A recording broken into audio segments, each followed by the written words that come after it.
എല്ലാവരും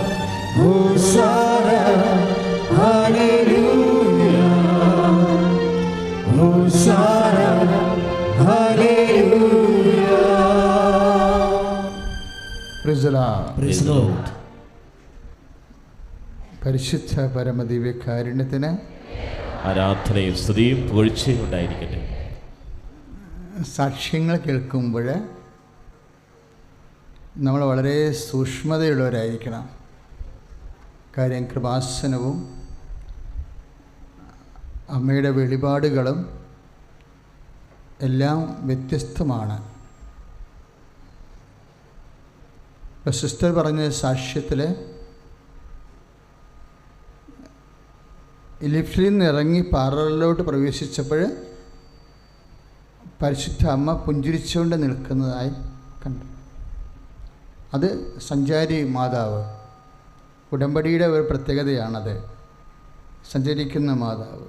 ന്യൂറോ സാർഗോസ് സാക്ഷ്യം പറഞ്ഞ വ്യക്തി എന്താ പറഞ്ഞത്?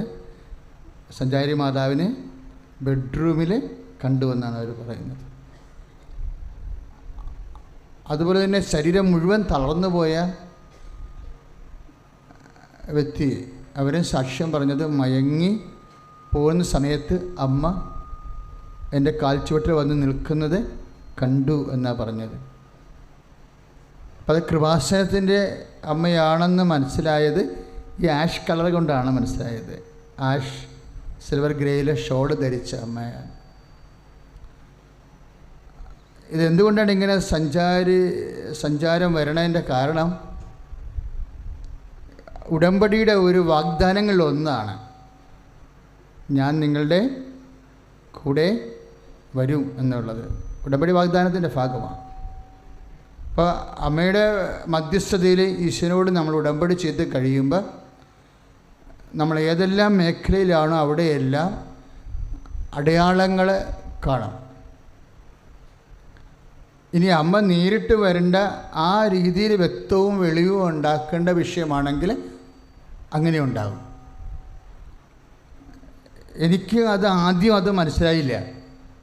ജനങ്ങളിങ്ങനെ ഓരോ നാട്ടിലുള്ള ആൾക്കാർ വന്നിട്ട് അവർക്ക് അറിയില്ല എന്താ സംഭവിക്കണമെന്ന്. അവർ കണ്ട കാര്യങ്ങൾ വെളിപ്പെടുത്തുമ്പോഴാണ് നമ്മളത് തിരിച്ചറിയണത്. അങ്ങനെയാണ് സഞ്ചാരമുണ്ടെന്ന് മനസ്സിലാകണത്. ഓരോ തരത്തിലേക്ക് സഞ്ചാരം ഓരോരോ സ്ഥലങ്ങളിലേക്ക് വരും. സഞ്ചാരം ഉടമ്പടിയുടെ ഒരു ഫീച്ചറാണ്. അതുപോലെ തന്നെ ഇന്ന് ഒരു സാക്ഷ്യം പറഞ്ഞില്ലേ, ജോളി ചേച്ചി ഒരു സാക്ഷ്യം ഒരു ഹൈന്ദവ സഹോദരിയെ കൊണ്ട് പറയിപ്പിച്ചു. ആ ഹൈന്ദവ സഹോദരിയാണോ ജോളി ചേച്ചിയാണോ പറഞ്ഞതെന്ന് എനിക്കറിയത്തില്ല. അജിത, അവർ അജിത പറഞ്ഞ സാക്ഷ്യം. അപ്പം 2 കിളികൾ പറന്ന് മാതാവിൻ്റെ അടുത്തേക്ക് വന്നെന്ന് പറഞ്ഞു. അവരിങ്ങനെ ഫ്ലാഷായിട്ട് പറഞ്ഞു പോയതാണ്. പക്ഷേ എൻ്റെ മുറിയിലിരുന്നപ്പോഴേ എനിക്ക് അതാണ് ക്യാച്ച് ചെയ്തത്. 2 കിളികൾ മാതാവിൻ്റെ അടുത്തേക്ക് പറന്നു വന്ന്, ചിറകുള്ള കിളികളെ ചിറകടിച്ച് വന്നു. ചിറക് നമുക്കറിയാം, കൃപാസനത്തിൻ്റെ എംബ്ലം പോലും ചിറക. കഴിഞ്ഞ ദിവസങ്ങളിൽ ഒരു സാക്ഷ്യം ഉണ്ടായി. എന്താ ഉണ്ടായത്? പാലായിൽ നിന്ന് ഷേളി വിൻസെൻ്റ് പറഞ്ഞത് ഞാൻ കഴിഞ്ഞ പ്രഭാഷണത്തിൽ ഉൾപ്പെടുത്തിയിട്ടുണ്ട്. അവരെന്നാ കണ്ടത്? സമയഘടികാരം സ്വപ്നം കണ്ട്. പിന്നെ എന്ത് പറ്റി? 2 ചിറകുകളെ കണ്ടെന്ന്. അപ്പം ചിറകുള്ള കിളികൾ ഇതെല്ലാം ഉടമ്പടിയുടെ ഫീച്ചേഴ്സാണ്, അടയാളങ്ങളാണ്. അത് നമ്മളെ വാഗ്ദാനങ്ങളിലുള്ളതാണ്. അതെല്ലാം വാഗ്ദാനങ്ങളിലുള്ളതാണ്. പഴയ നിയമത്തിലും ചിറകുണ്ട്. ഉടമ്പടിയുമായി ബന്ധപ്പെട്ട് പഴയ നിയമത്തിൽ ചിറകുണ്ട്, പുതിയ നിയമത്തിലും ചിറകുണ്ട്. പഴയ നിയമത്തിൽ ചിറകുകൾ ഉടമ്പടിയുമായിട്ട് പറയുന്നത് പുറപ്പാട് പുസ്തകമാണ്. പുറപ്പാട് പുസ്തകം 19:4 പിന്നെ 19:5 എല്ലാം ഉടമ്പടിയും ചിറകുകളും ഉള്ളതാണ്. എന്താ ഉദ്ദേശിക്കണത്?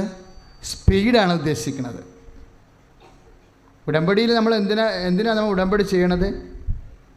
ഇപ്പം നടന്ന് പോയാൽ രക്ഷപ്പെടാൻ പറ്റും. ഒരു പട്ടി നമ്മളെ ഇടുക, ഒരു പാമ്പ് നമ്മളെ ഓടിച്ചിടുക, അതിൻ്റെ പുറകെ വരികയാണ്, നമ്മളെ വിഴുങ്ങാൻ കൊത്താനേ വേണ്ടി. അപ്പം നമ്മൾ ഓടും. പക്ഷെ ഓടുമ്പോൾ നമ്മുടെ ഓട്ടത്തിനൊപ്പം പാമ്പിന് സ്പീഡുണ്ടെങ്കിൽ നമ്മൾ അറിയാണ്ട് ആഗ്രഹിച്ചു പോകും, കർത്താവെ പറന്നു പോകാൻ പറ്റിയെങ്കിൽ. കാര്യം ഈ നമ്മളുടെ സ്പീഡിൻ്റെ ഒപ്പം തന്നെ നമ്മളെ ആക്രമിക്കുന്നവരുടെ സ്പീഡും ഒപ്പം വരുന്നത് കൊണ്ടാണ് നമുക്ക് ചിറക് വേണ്ടി വരണത്. അപ്പോൾ നിങ്ങളവർക്കും അച്ഛനിങ്ങനെ കഥ പറയുകയായിരിക്കുമെന്ന്. കഥയല്ല, ഇത് കാര്യമാണ്. അതാണ് വെളിപാട് പറയണത്. അമ്മയെക്കുറിച്ചും വിശ്വാസികളെക്കുറിച്ചും സ്ത്രീ എന്ന വാക്കാണ് ബൈബിള് വെളിപാട് ഉപയോഗിക്കുന്നത്. നമ്മൾ വിശ്വാസികളായ നമ്മളെക്കുറിച്ചും യേശുവിൻ്റെ അമ്മയായ പരിശുദ്ധ മറിയത്തെക്കുറിച്ചും സഭയെക്കുറിച്ചും എല്ലാം പറയുമ്പോൾ വെളിപാട് ഉപയോഗിക്കുന്ന ഒരു വാക്കാണ് സ്ത്രീ. പാമ്പ് ആദ്യം മുതലേ ഉണ്ട്, സ്ത്രീയും പാമ്പും ഇങ്ങനെ ആദ്യം മുതലേ ഉണ്ട്, അല്ലേ?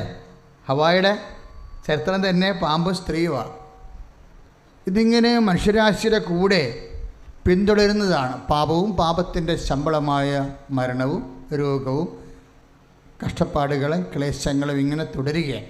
ഈ ക്ലേശങ്ങൾ പലപ്പോഴും, രോഗങ്ങൾ പലപ്പോഴും, പാപം പലപ്പോഴും, മരണം പലപ്പോഴും പാമ്പിൻ്റെ പ്രതീകത്തിലൂടെയാണ് ബൈബിള് അവതരിപ്പിക്കുന്നത്. അത് ദൈവ പൈതലിനെ ഇങ്ങനെ ആക്രമിക്കാൻ വരുമ്പോഴേ, അതാണ് ബൈബിൾ പറയണത്, സർപ്പത്തിൻ്റെ വായിൽ നിന്ന്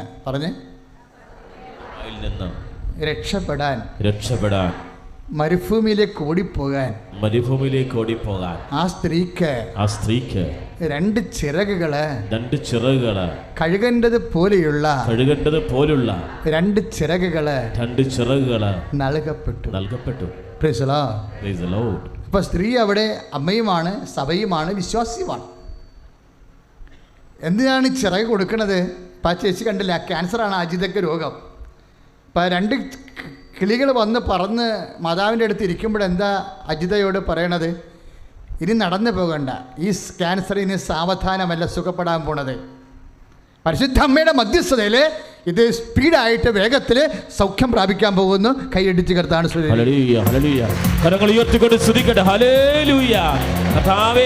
മാരക രോഗികളായിട്ടുള്ളവരെ, കർത്താവേ ഇന്ന് രോഗികളായിട്ട് കൈ പ്രാർത്ഥന സ്വീകരിക്കുന്നവരെ, ക്യാൻസർ രോഗികള്, കിഡ്നി രോഗികള്, കർത്താവേ ഹൃദയ സംബന്ധമായ രോഗമുള്ളവര്, ലിവർ സംബന്ധമായ രോഗമുള്ളവര്, അപൂർവ രോഗങ്ങളുള്ളവര്, കർത്താവേ അഭിഷേക ശക്തിയാൽ തത്സമയം സൗഖ്യം നൽകണമേ. ഹല്ലേലൂയ.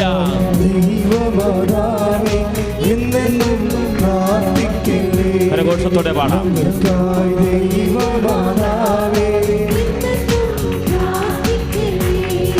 സ്വർഗീയ മന്നവഹി വാഗ്ദാനമേടകമേ,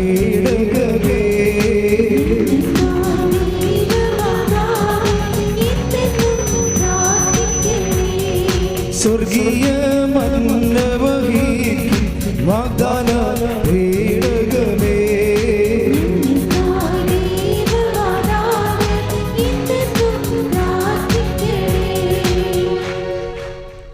ഈ അമ്മയെക്കുറിച്ചൊക്കെ പാടുമ്പോഴൊക്കെ ഉണ്ടല്ലോ, നിങ്ങളുടെ ഉള്ളിലിങ്ങനെ സർഫാകണം, പതയണം, സ്നേഹം കൊണ്ട് പതയണം.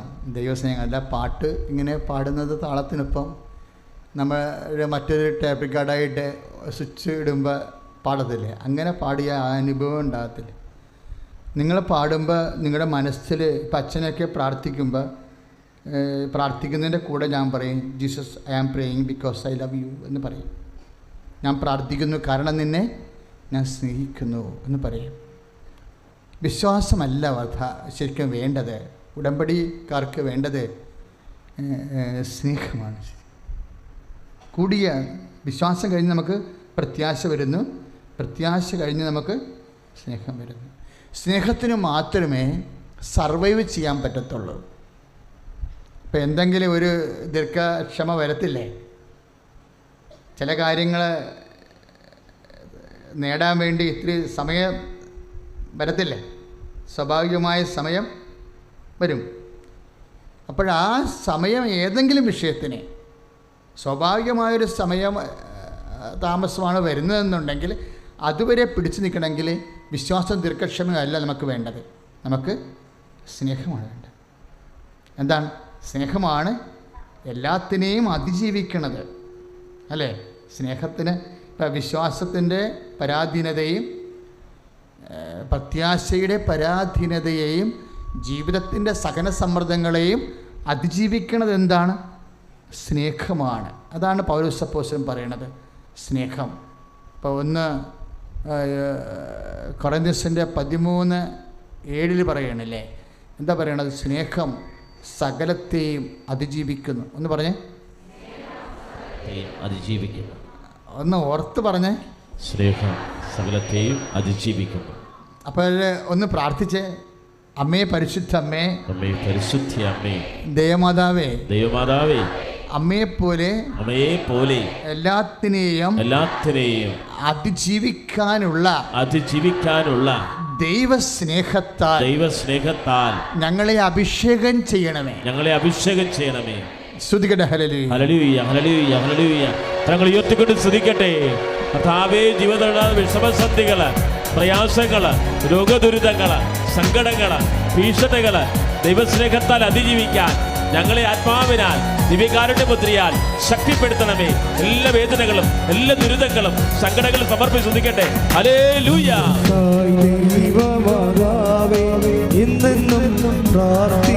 കരങ്ങളടിച്ചുകൊണ്ട് പാടാം.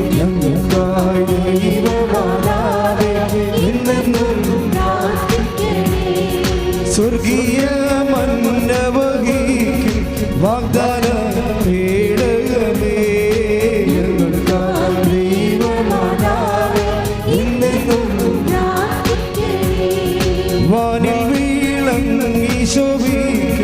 ഉഷകാല താരമേ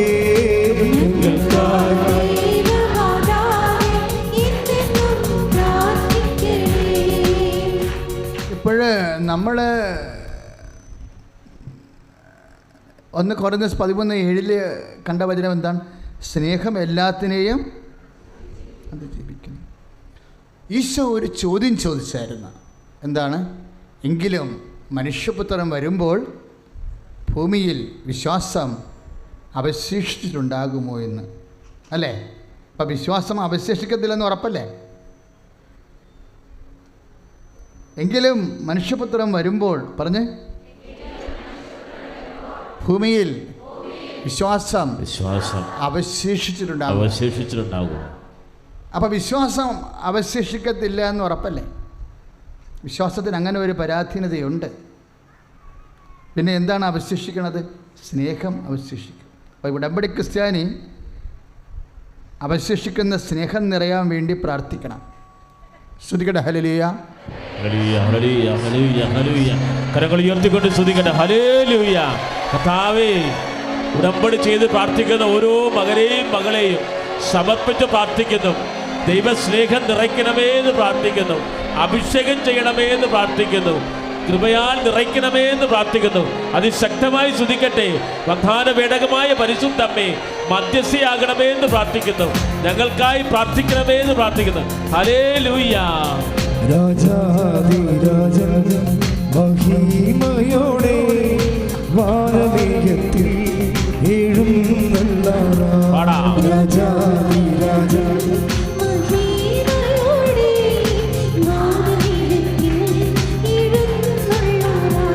ക്ലേശം തീർന്നു നിത്യം വസിക്കാൻ വാസമൊരുക്കാൻ പോയ പ്രിയന്താ.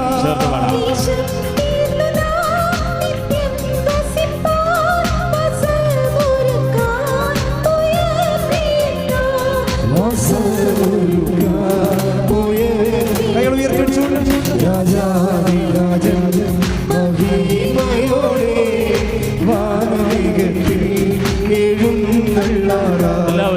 രാജാധിരാജൻ മഹിമയോടെ വാനമേഘത്തിൽ എഴുന്നള്ളാൻ. സ്തുതിക്കട്ടെ. ഹല്ലേലൂയ. കർത്താവായ ദൈവമേ, ഉടമ്പടി ചെയ്ത് പ്രാർത്ഥിക്കുന്ന മക്കളുടെ മേല് അവരുടെ നിയോഗങ്ങളുടെ മേല്, അവരുടെ പ്രേക്ഷിത പ്രവർത്തനങ്ങളുടെ മേല്, കാരുണ്യ പ്രവർത്തികളുടെ മേല്, അവരുടെ ആത്മീയ ജീവിതത്തിന്റെ മേല്, ഉദാസ ജീവിതത്തിന്റെ മേല്, അനാരോഗ്യ അവസ്ഥകളുടെ മേല്, മക്കളുടെ വിദ്യാഭ്യാസ മേഖലയുടെ മേല്, തൊഴിൽ മേഖലകളുടെ മേല് കർത്താവേ ഉടമ്പടി അഭിഷേക ശക്തിയാൽ കൃപ ചൊരിയണമേ എന്ന് പ്രാർത്ഥിക്കുന്നു. Hallelujah. Praise the Lord. Praise the Lord. അപ്പം ഏതെങ്കിലും വിഷയങ്ങൾ നിങ്ങൾ പറയുന്ന സമയത്ത് നടക്കുന്നില്ല എന്ന് കണ്ടാൽ ഉടനെ മക്കളെ പ്രാർത്ഥിക്കണം. എന്താണെന്നറിയാവോ? സ്നേഹം നിറയാൻ വേണ്ടി പ്രാർത്ഥിക്കണം. പറഞ്ഞ മനസ്സിലായ? ഏതെങ്കിലും വിഷയം, ഇപ്പം നിങ്ങളുടെ ഭർത്താവിൻ്റെ കള്ളുകുടി അത് മാറാൻ താമസം ഉണ്ടെന്ന് കണ്ടാൽ ഉടനെ എൻ്റെ സഹോദരങ്ങൾ ചെയ്യേണ്ടത് ദൈവസ്നേഹം നിറയാൻ വേണ്ടി പ്രാർത്ഥിക്കണം. എന്താ കാര്യം? ദൈവസ്നേഹം നിറയുമ്പോൾ ആന്തരിക അഭിഷേകം ഉണ്ടാവും. ആന്തരിക അഭിഷേകം ഉണ്ടായാൽ അതായിരിക്കും അവശേഷിക്കുന്നത്. എങ്കിലും മനുഷ്യപുത്രൻ വരുമ്പോൾ ഭൂമിയിൽ വിശ്വാസം അവശേഷിച്ചിട്ടുണ്ടാകുമെന്ന് ചോദിച്ചില്ലേ? ആ ചോദ്യത്തിന് ഈശോ തന്നെ മറുപടി പറഞ്ഞിരിക്കുന്നു. എന്താണ്? പൗലോസ് അപ്പോസ്തലനിലൂടെ എന്താ പറഞ്ഞത്? സ്നേഹം എല്ലാത്തിനെയും അതിജീവിക്കുന്നു. അപ്പോൾ സ്നേഹം അവശേഷിക്കുമെന്നർത്ഥം. അഗ്നിയെ അതിജീവിക്കണം എന്ന് പറയുമ്പോൾ എന്താ അർത്ഥം? അഗ്നി കെട്ടുപോയിട്ട് ബാക്കി അഗ്നി എന്തിനെ വിഴുങ്ങാൻ ഉദ്ദേശിച്ചു അത് അവശേഷിക്കുന്നു. അപ്പോൾ സ്വർണം അവശേഷിക്കും അല്ലേ? ശോധന ചെയ്യുമ്പോൾ അഗ്നിയേക്കാളുപരി സ്വർണം അവശേഷിക്കും.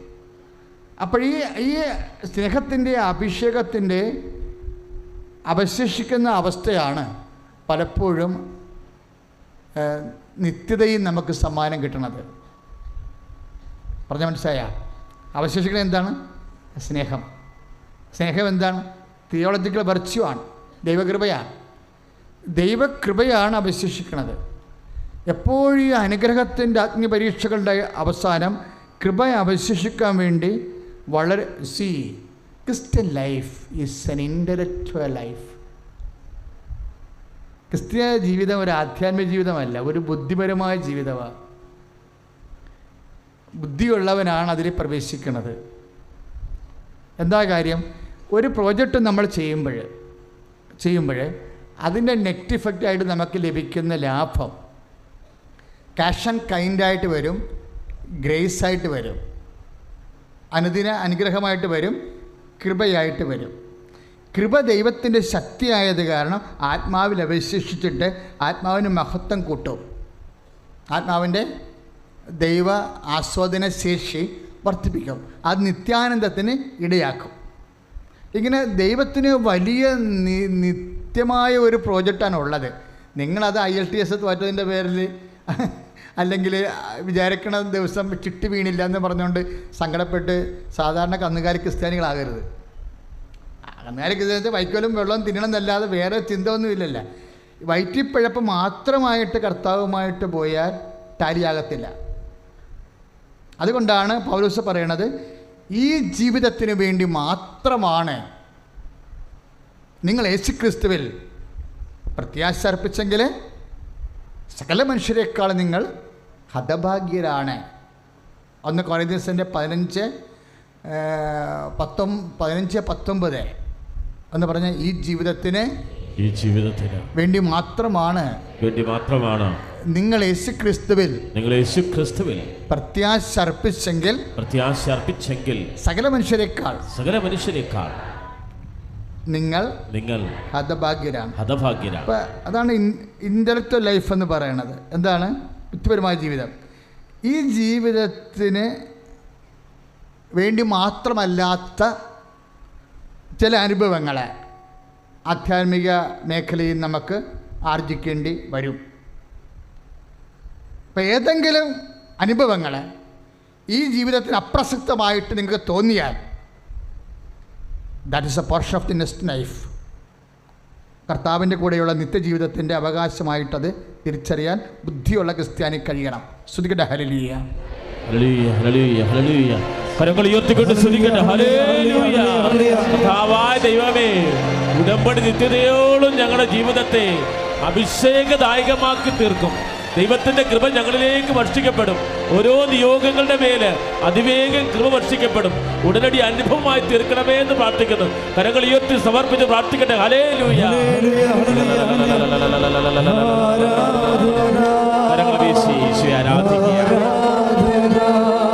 വിശ്വാസത്തോടെ ദൈവസ്നേഹത്തോടെ പാടുകയാണ്. പരിശുദ്ധ നേരവും ആരാധനയും തുതിയും പുകഴ്ചയും ഉണ്ടായിരിക്കും.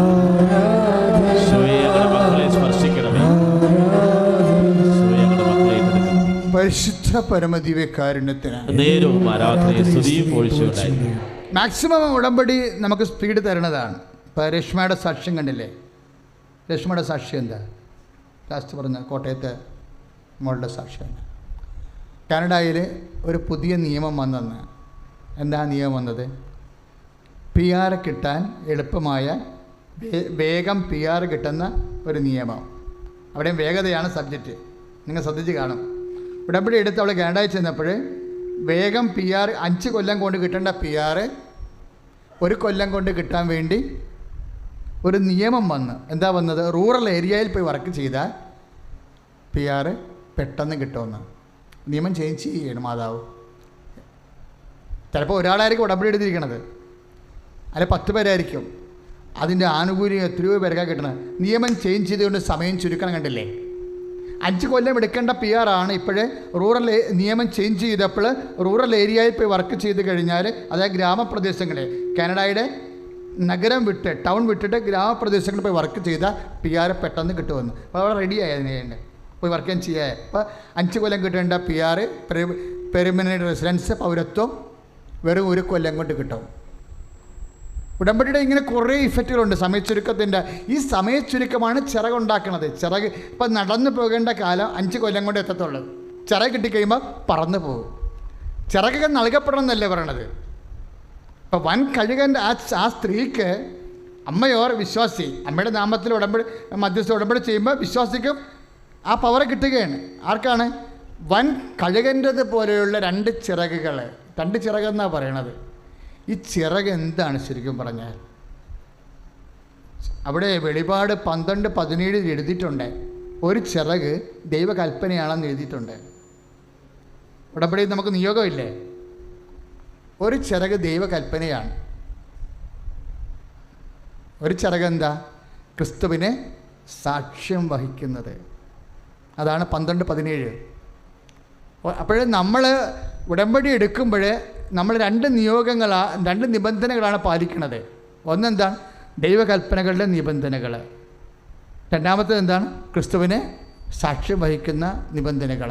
ഈ ക്രിസ്തുവിനെ സാക്ഷ്യം വഹിക്കുന്ന നിബന്ധനകൾ സാക്ഷ്യം വഹിക്കാനും ദൈവകൽപ്പന പാലിക്കാനും നമ്മൾക്ക് വേണ്ടതെന്താ? വിശ്വാസം, പ്രത്യാശ, സ്നേഹം. അതുകൊണ്ട് ഉടമ്പടി എടുക്കുമ്പോൾ ഈ നിബന്ധനകൾ ഉള്ളത് കാരണം നീ വിശ്വാസ ലെവൽ വർദ്ധിച്ചു, പ്രത്യാശയിലേക്ക് വന്നു, പ്രത്യാശ ലെവൽ വർദ്ധിച്ചു, ദൈവസ്നേഹത്തിലേക്ക് വരുമ്പോൾ ഇതിൻ്റെ സ്പീഡ് കൂടിക്കൊണ്ടേയിരിക്കും. ചിലക്കെട്ട് അടിക്കണം അങ്ങനെയാണ്. സ്ലോയിലും അടിക്കാം, പരന്ത് ലാഗിയും പോകും, പെട്ടെന്ന് പറന്നും പോകും. നമ്മളാണ് ഇത് തീരുമാനിക്കേണ്ടത്. വേഗം ഇപ്പം തീരുമാനിക്കേണ്ട കൺട്രോള്, റെഗുലേഷൻ നമ്മുടെ കയ്യിലായി. എന്താ സംഭവിച്ചിരിക്കുന്നത്? നമ്മൾ ഈ കൽപ്പനകൾ നമുക്ക് വേണേൽ വിശ്വാസത്തോടെ പാലിക്കാം, നമുക്ക് വേണേൽ പ്രത്യാശയോടെ പാലിക്കാം, നമുക്ക് വേണേൽ ഡീസൽ ഉപയോഗിക്കാം, നമുക്ക് വേണമെങ്കിൽ മണ്ണെണ്ണ ഉപയോഗിക്കാം, നമുക്ക് വേണമെങ്കിൽ ഏവിയേഷൻ ഓയിൽ ഉപയോഗിക്കാം, പെട്രോൾ ഉപയോഗിക്കാം. എന്ത് നമ്മൾ ഉപയോഗിക്കുന്ന അനുസരിച്ച് കൊണ്ട് നമുക്ക് മൈലേജും കിട്ടും, അതുപോലെ തന്നെ സ്പീഡും കിട്ടും. വിശ്വാസമാണ് നീ ഉപയോഗിക്കണമെന്നുണ്ടെങ്കിൽ അതിൻ്റെ സ്പീഡുണ്ട്. കുറച്ചുകൂടി ഗ്രേഡ് കൂടിയത് പ്രത്യാശ, അതിനേക്കാൾ ഗ്രേഡ് കൂടിയത് ദൈവസ്നേഹം. ദൈവസ്നേഹം വരുമ്പോൾ ഉണ്ടാകുന്ന പ്രശ്നം പിറുപിറുപ്പ് തീരും. വിശ്വാസത്തിൽ പിറുപിറുപ്പുണ്ട്. ദൈവം ഈ പിറുപിറുപ്പ് ഭയങ്കര സീരിയസ് വിഷയമാണ്. വിശ്വാസകാലത്തിലൂടെയാണ് നീ പോകണമെങ്കിൽ ചെറിയ പിറുപിറുപ്പൊക്കെ ഉണ്ടാവും. ഞാൻ ഉടമ്പടി എടുത്തല്ലോ, ഞാൻ കുമ്പസാരിച്ചല്ലോ, എന്നിട്ടൊരു ഒലക്കെ പിണ്ണാക്കം ഉണ്ടായില്ലല്ലോ എന്ന് പറഞ്ഞിട്ട് ഉള്ളിൽ പുറമേ പറഞ്ഞില്ലെങ്കിൽ ഉള്ളിൽ പറയും. 1 മാസം കഴിഞ്ഞല്ലോ, 2 മാസം കഴിഞ്ഞല്ലോ, പിറുപിറുപ്പുണ്ടാവും. ഈ പിറുപിറുപ്പ് ഒരു പ്രശ്നമാണ്. പറഞ്ഞ മനസ്സിലായ? പിറുപിറുപ്പ് വരുമ്പോൾ അത് അപ്പം നിങ്ങൾ ഓർക്കണം, നിങ്ങൾ വിശ്വാസ ലെവലിൽ നിൽക്കുന്ന ആൾക്കാരാണ്. ഈ കൗൺസിലിംഗ് ഒക്കെ വെച്ചിരിക്കുന്നത് അതിനു വേണ്ടിയാണേ. അവരത് പറയുന്നുണ്ടെന്ന് എനിക്കറിയത്തില്ല. അതായത് വിശ്വാസ ലെവലിലാണെങ്കിൽ പിറുപിറുപ്പുണ്ടാവും, പ്രത്യാശയിലും ലേശം പിറുപിറുപ്പുണ്ടാവും. പിറുപിറുപ്പ് അവസാനിക്കേണ്ടത് ലാസ്റ്റ് ദൈവസ്നേഹത്തിലാണ്. ഒരു പിറുപിറുപ്പ് തീർന്നാൽ അതിൻ്റെ അർത്ഥം നീ ദൈവസ്നേഹത്തിൽ എത്തിയെന്നാണ്.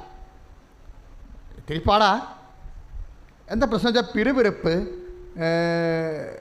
ലാഗ് ചെയ്യിക്കും. പിറുപിറുപ്പ് വന്നാൽ പിന്നെയും ഇപ്പോൾ ഞാനൊരു കാര്യം പറയട്ടെ. അതായത് 12 പേരെയാണ് മോസസ് കാനാൻ ദേശം വാഗ്ദാന നാട് ഒറ്റുനോക്കാൻ വേണ്ടി വിട്ടത്. പറഞ്ഞ മനസ്സിലായോ? 12 പേരെ എഫ്രൈം ഗോത്രത്തിൽ നിന്നും ജോഷുവാനെ എടുത്തു. അതുപോലെ യൂദാ ഗോത്രത്തിൽ നിന്ന് കലേബിനെ എടുത്തു. പിന്നെ ബാക്കി ബെഞ്ചമിൻ ഗോത്രം, അങ്ങനെ കുറേ ഗോത്രമുണ്ട്. 12 ഗോത്രമുണ്ടല്ലോ. 12 ഗോത്രത്തിൽ നിന്ന് 12 പേരെ എടുത്തിട്ട് പറഞ്ഞു, നിങ്ങൾ ജെറിക്കോയിലേക്ക് പ്രവേശിച്ചിട്ടില്ല. അതൊക്കെ മുമ്പുള്ള സംഭവമാണ്. മോശ പറഞ്ഞു, കാനാൻ ദേശത്ത് നമുക്ക് മുമ്പേ പോയിട്ട് അവിടുത്തെ അഗ്രികൾച്ചർ എങ്ങനെയുണ്ടെന്ന് പറയണമെന്ന് പറഞ്ഞു. അവിടെ ചെന്നാൽ ഭക്ഷണം കഴിക്കട്ടെ. അവിടുത്തെ അഗ്രികൾച്ചർ ലാൻഡ് എങ്ങനെയുണ്ട്, ഫലപുഷ്ടിയുള്ളതാണോ എന്ന് നോക്കണം.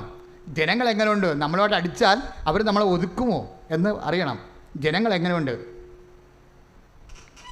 അപ്പോൾ അവിടുത്തെ കൃഷി എങ്ങനെയുണ്ട്, അവിടുത്തെ അതായത് വാഗ്ദാനം പ്രാപിക്കാൻ പോകുന്ന നാടിൻ്റെ ഫീച്ചേഴ്സ്, പ്രകൃതികൾ എങ്ങനെയുണ്ടെന്ന് നോക്കാൻ വേണ്ടി ഇവരെ ഉറ്റുനോക്കാനല്ല, സ്പൈ വർക്കാ, ഒറ്റുനോക്കാൻ വേണ്ടി വിടും.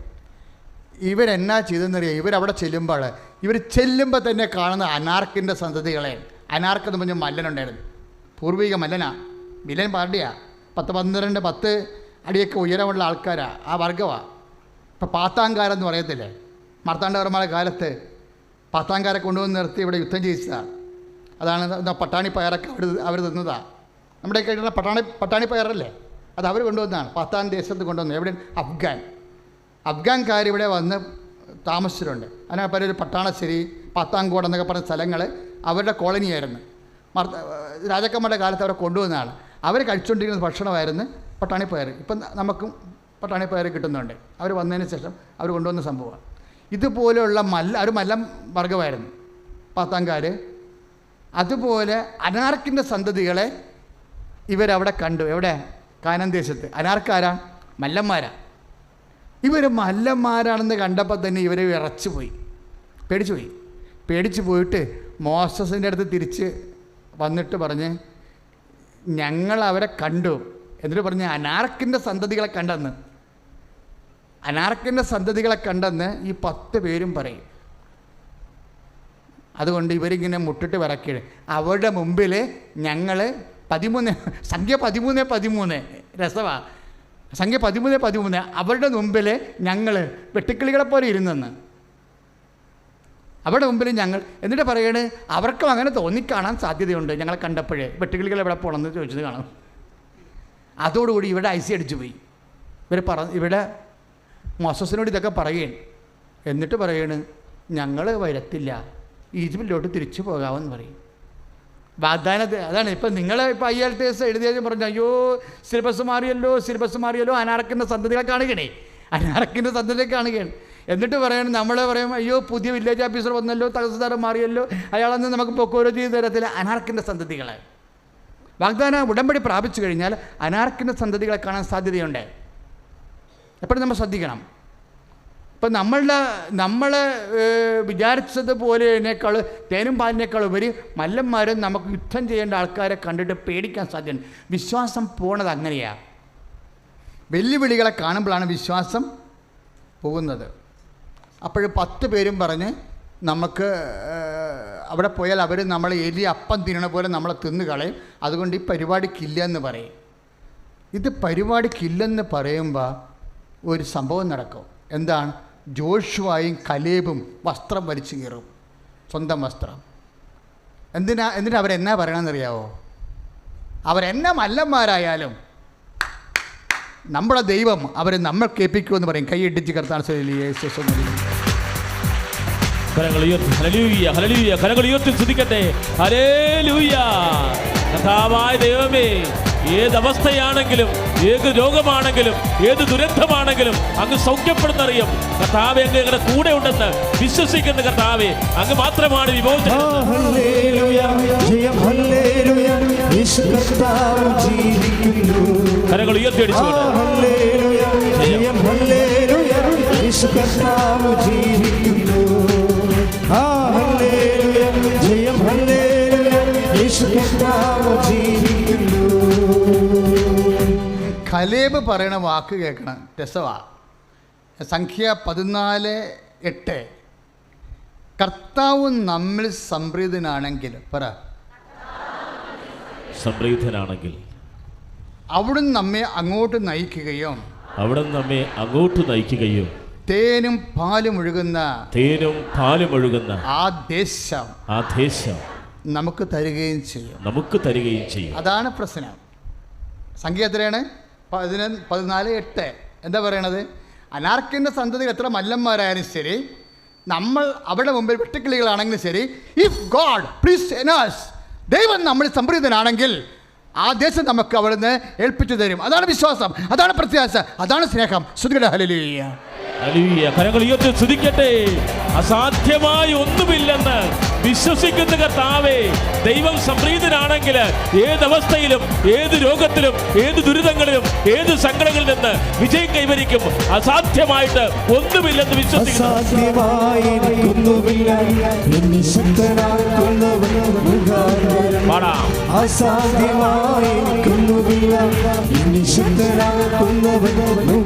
കരങ്ങൾ ഉയർത്തി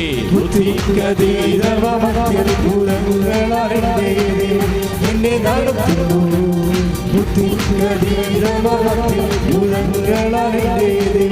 എന്നെ നടത്തുന്നു.